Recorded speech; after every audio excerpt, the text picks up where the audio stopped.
وَمَن يَفْعَلْ ذَلِكَ فَلَيْسَ مِنَ اللَّهِ فِي شَيْءٍ إِلَّا أَن تَتَّقُوا مِنْهُ تُقَاةً وَيُحَذِّرُكُمُ اللَّهُ نَفْسَهُ وَإِلَى اللَّهِ الْمَصِيرُ۔ یہ سورہ آل عمران آیت نمبر 28۔ یہی آیات سورہ النساء آیت نمبر 144، سورہ مائدہ آیت نمبر 57، سورہ مجادلہ کے اندر میں بھی آیا ہے، مسلمانوں کو چھوڑ کر غیر مسلموں سے دوستی تک نہ رکھو، دلی اور زبانی۔ اگر تم دوستی رکھتے ان مسلمانوں سے، میں اللہ تم سے دوستی نہیں رکھتا۔ اب دھرتی پر کون ایسا مسلمان ہوگا جو اللہ سے دشمنی کرے؟ یعنی اللہ کا آدیش کا النگھن کرے، جس کو اللہ نے منع کیا ہے اسے مسلمان کرے، یہ سمبھو نہیں ہے۔ اور اللہ نے تو صاف کہا ہے کہ اگر تم لوگ غیر مسلموں سے دوستی رکھتے ہو تو میں تم لوگوں سے دوستی نہیں رکھتا۔ تو کیا کوئی مسلمان ایسا ہوگا جو اللہ جہاں دوستی نہ رکھنے کی بات کہی اور اس کام کو مسلمان کرے؟ یہ سمبھو ہی نہیں ہے، کیونکہ اسلام والوں کی مانیتا یہی ہے کہ اللہ نے جو اپدیش دیا ہے وہ پتھر کی لکیر ہے، اور یہ ہر جگہ اسی طریقے سے یہ کام ان لوگوں نے عمل کیا ہے۔ دوسری بات یہ ہے کہ اسلام میں کہاں کہاں کیسے بھید پیدا کیا ہے، وہ میں 2-4 آنکڑا آپ لوگوں کے سامنے پرستت کر رہا ہوں۔ جیسا آپ مسلم محلہ میں رہتے ہیں، آپ نے اسلام کا طور طریقہ سیکھا، آپ نے کسی مسلمان کو السلام علیکم کہا تو اس کے جواب میں وعلیکم السلام کہنے کی انومتی اسلام میں نہیں ہے، ان کو کہنا پڑے گا ہداک اللہ، اللہ آپ کو ہدایت دے، ارتھات ہدایت کیوں دے؟ کیونکہ آپ گمراہ ہیں۔ جو غیر اسلامی ہیں وہ سب گمراہ ہیں، اور اللہ نے صاف شبدوں میں ذکر فرمایا ہے، اللہ نے صاف شبدوں میں مسلمانوں کو منع کیا ہے۔ صرف اتنا ہی نہیں، کہیں مسجد میں آپ غیر مسلم مسجد تعمیر کے لیے پیسہ دے رہے ہیں تو غیر مسلموں کا پیسہ مسجد کے گربھ گرہ میں لگنا سمبھو نہیں ہے، ارتھات بیرونی مسجد میں لگے، ارتھات پیشاب خانہ میں، پخانہ میں، مسجد سے باہر وہ پیسہ لگایا جائے۔ تو کیا اسلام میں بھائی چارہ ہے؟ یہی گنگا جمونی تہذیب ہے جو یہ کہہ رہے ہیں۔ میں نے بہت بڑے بڑے لوگوں کو سنا، ارشد مدانی کو بھی سنا میں نے کہ گنگا جمونی کی تہذیب یہ بات کہتے ہوئے، لیکن گنگا جمونی کی تہذیب یہ ہے یا نہیں ہے میں تو پرمان دے رہا ہوں۔ یہ اسلام میں منع ہے، اور اسلام میں منع ہے کیول ہندوؤں کو خوش کرنے کے لیے یہ کہتے ہیں، یہ سمبھو نہیں ہے۔ اور ہندو تو عقل کے اندھے اور گانٹھ کے پورے ہیں، یہ عقل کے دشمن ہیں، ان کو کچھ بھی عطا پتہ نہیں ہے، کچھ کہہ دے تو یہ پھول کر کپا ہو جاتے ہیں کہ مسلمان۔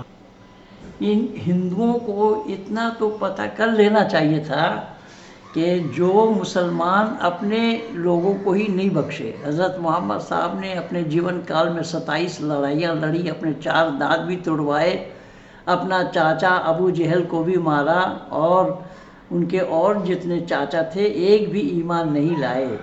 حضرت محمد صاحب کے نواسے جو حضرت علی کے بیٹے تھے، فاطمہ کے بیٹے تھے حسن اور حسین، ان کو کس نے مارا؟ کوئی RSS والوں نے جا کر کے مارا، وشو ہندو پریشد والوں نے مارا، کوئی ہندو سنگٹھن نے مارا، کیا آریہ سماجیوں نے مارا؟ کون مارا؟ ان اسلام والوں نے مارا۔ تو جب اسلام کو ہی سہن نہیں کر سکتے ہیں، وہ اوروں کو سہن کیوں اور کیسے کریں گے؟ پر ہندوؤں کو یہ عقل نہیں ہے۔ جو ہندو اس بھارت میں مسلمانوں کو جگہ دی، وہ کتنے احسان فراموش ہیں کہ ان کے احسان کو آج تک نہیں مانتے ہیں، اور یہ کہہ رہے ہیں ہم تو حقدار ہیں اس کے، جیسے ان کے باپ دادا کی ہی زمین ہے یہ۔ تو اس طریقے سے بیتوکی باتیں کرتے ہیں جو ہندوؤں کو سمجھنے کے لیے ذرا سا بھی دماغ نہیں ہے، اور ہندوؤں کی ادوردرشتا کے کارن یہ سارا کام ہوا ہے، وہ تو میں پہلے ہی بولا ہوں، کئی بار نے بولا۔